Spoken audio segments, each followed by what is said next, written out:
Welcome, readers and writers, to Warforge. My name's Kevin. In today's episode, we are going to do the one thing everybody says not to do. We're going to judge a book by its cover, ladies and gentlemen. That's right. I could review the inside, the meat, the heart of a book. But let's be honest. There's already 5 billion people. That's probably an over-exaggeration, but metaphoric over-exaggeration. 5 billion people that already do that on the internet. And why jump on that bandwagon when I could be a rebel and be like, ha! Let's review the outside of the book because everyone already reviews the inside. The important part. Let's review the unimportant part, which unironically is technically still important because most people still judge a book by its cover. So let's actually jump right on into this. Instead of just telling you what I liked, what I didn't like, and then, hey, I give this a 0.5 out of 5. Instead of doing that, I came up with actual categories. Some of these probably technically could be combined, but I wanted to try to create a 5 out of 5 system. Okay, art, yes. Gonna be a little bit biased here. Totally like art. Let's actually look at who did this. The jacket design is by David Stevenson. The jacket illustration is by Justin Sweet. August 2002, according to the thing right there. Well, Mr. Justin, I like it. But I'll also admit I like actual art. I'm not a huge fan of minimalistic designs. That's not to say I have not actually found minimalistic design book covers that I do like. They are a rarity, at least for me personally. This is what I like to see. In fact, if I'm being honest, this is actually what I really like to see. As we can actually see here, entire art covering the book, folding over the spine, and even coming to the back. This is, ooh, yes. I don't know about the story. I haven't read it yet. But I like that cover. Little sneak peek preview for when I do the book cover review of that one. The beauty about this is I also don't have to read these books in order to judge the book by its cover, ladies and gentlemen, because that's also the point. Now, my only criticism, and this isn't a negative point, it will never be a negative point if I do have any kind of criticism for the art itself. I'm not a painter. I do like to draw, but I'm a massive beginner. But it's just, I'm still gonna let you know if I saw anything that I had a little bit of criticism for. So this castle right here and this mountain, I kind of find the contrasting colors too close together because if we look here, there's part of the building, the castle, that almost blends into the mountain. There's even parts of either the castle or maybe a town. It's kind of hard to really tell. We see clearly a bridge going to a tower, but again, potential building here almost blending into the mountain. It doesn't contrast well. I feel like they should have did something a little different for this mountain in terms of color to not really make the castle stand out, to make it just a little bit easier to contrast the building from the mountain itself. Other than that, we got our classic characters up on a peak. We've actually seen this kind of thing before. It doesn't bother me. Looking down to a river, a lake. Well, probably not a lake. Could be a river that goes to an ocean. It could be a lake. You never know. But trees, I like it. Now, another thing that we've actually seen is this is what I like to call a minimal art design. So where we have actual hand-drawn, painted art on it, but it's a minimal cover design itself, so we're only taking up this. Another kind is, other than obviously what I previously showed you, where it can take up pretty much the entire layout / design of the book as well, is sometimes we will see this image fold over the spine and then come to the back. But that's not what we get here. It does have some kind of actual art within of itself. I like it. I'm giving it definitely a 1. Let's move on to the color. So we have red with a gold or yellow highlight. Then we come down to the title, which is white on black, and it actually has a red shading, and I almost didn't notice it because the white is so bright. So I think that's kind of like a contrasting issue, especially with the bright white on this black, and the red isn't actually a bright red. It's kind of a darker red, which makes sense because it's supposed to be a shading, but the white almost kind of hides it based on the angle of where you're looking at the book.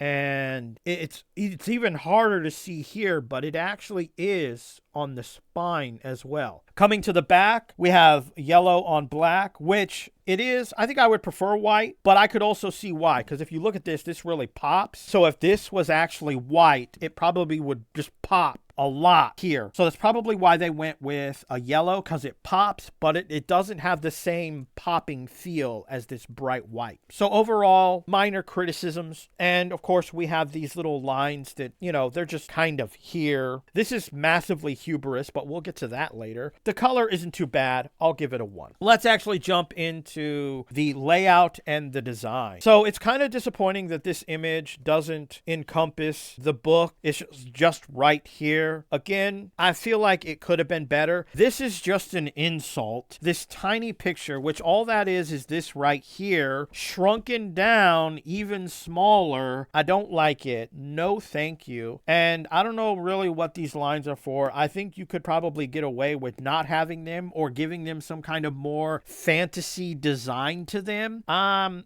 not a fan of the cover layout or the design. Sorry, David. Now let's jump to the book. Well, first, because let's judge the hardback cover itself. Pretty plain, pretty boring. This isn't going to plus or minus a point whenever I do this for any genre. I don't like this. I've never liked this. I actually prefer it if it was unironically more of a solid color with some kind of symbol, whether that's a symbol for whatever Tristan is a part of, a crown, because technically he's a prince, or a dragon, whatever. You've seen them before. Again, just minor things. We open this up. We have a colored map, which is good. My only criticism is I'm not really a fan when they kind of repeat it in the back. I mean, this isn't anything that is specific to this book. We've seen this before. I don't really like this as a design choice or a book layout choice. I think having it here is fine and dandy, but they probably also, if we're going to be a little critical thinking and kind of open-minded, to be like, why would they have it in both places? Well, technically it's attached to the cover. So if somehow this page were to get damaged or destroyed, or this becomes damaged and destroyed, you now have a backup that you can go to. So I guess in that aspect, that's a positive choice. 0 for book layout, and I'm about to explain this. Prologue has these little blurbs. The chapter 1 has a blurb. Unironically, chapter 2 does not. Neither does chapter 3 or 4. And does it go to 5? Okay, yeah, 5 has it. But then 6, 7, 8, 9, 10, and 11 don't have it, and we don't get it again until 13. And I like it when books do this, especially if we're talking fantasy or science fiction. It's just a little blurb to give me a little background or information. I like these kind of things. What I don't like is the inconsistency of how they put these in this book. To me, it's like you either do it for every chapter, or, for example, the first two, the prologue in chapter 1 had it, then skip so many pages, and then technically, for example, 5 is when we run into the next blurb or information, and then do it again on chapter 6, and then skip the same amount of equal pages, and then repeat that process again. Consistency is all that I'm asking for, and I don't like that it's not consistent. So therefore, I don't like the book layout because of this one thing. As opposed to chapter, this isn't too bad. Chapter with a 5. Sometimes it's just a number. I kind of like it when,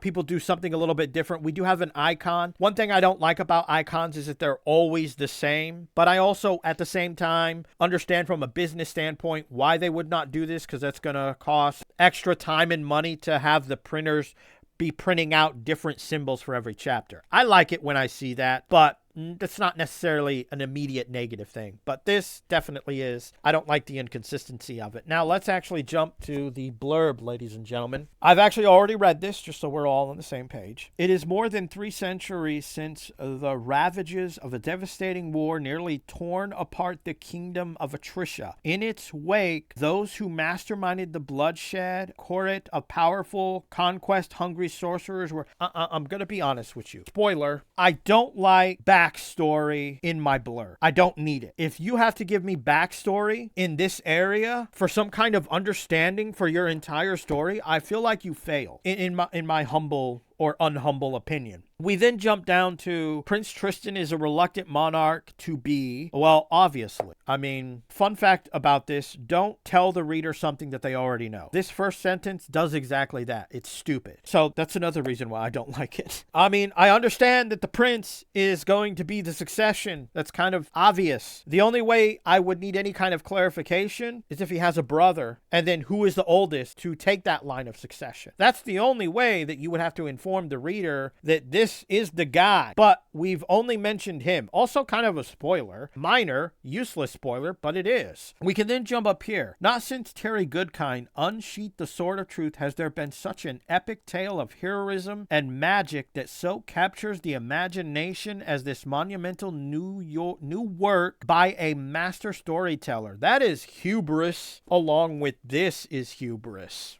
So, at the end of the day, the fifth Sorceress book cover by Robert Newcomb, cover design by David Stevenson, illustration by Justin Sweet, 2 out of 5. I'm surprised who did the map. Does the book say who did the map? Like, look, this says who designed the text, but there's nothing in here who designed the map. Is there anything at the back of the book that explains to give credit to the artist that did the map? Or artist, that's a possibility too. Nothing. And there's nothing on here that talks about, because this just says the jacket illustration, not the map itself. Does it say on the map itself though? Maybe I missed it. Is it signed or something?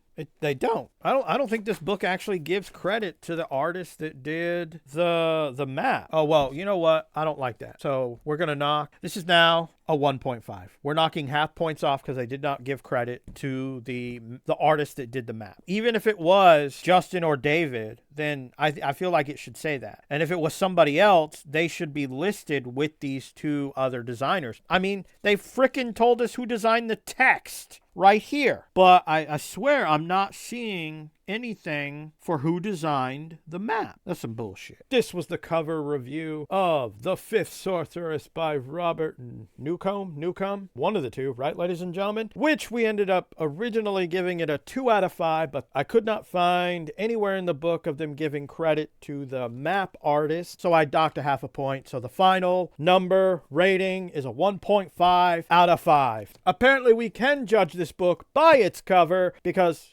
some people's opinion is that the insides of this book is, well, also trash. Anyway, I hope you enjoyed this video in some fashion or form. And remember, readers and writers, say hello to Shadow. I hope you keep forging, whether that's reading or whether that's writing, and give credit to your map artists, you douchebags.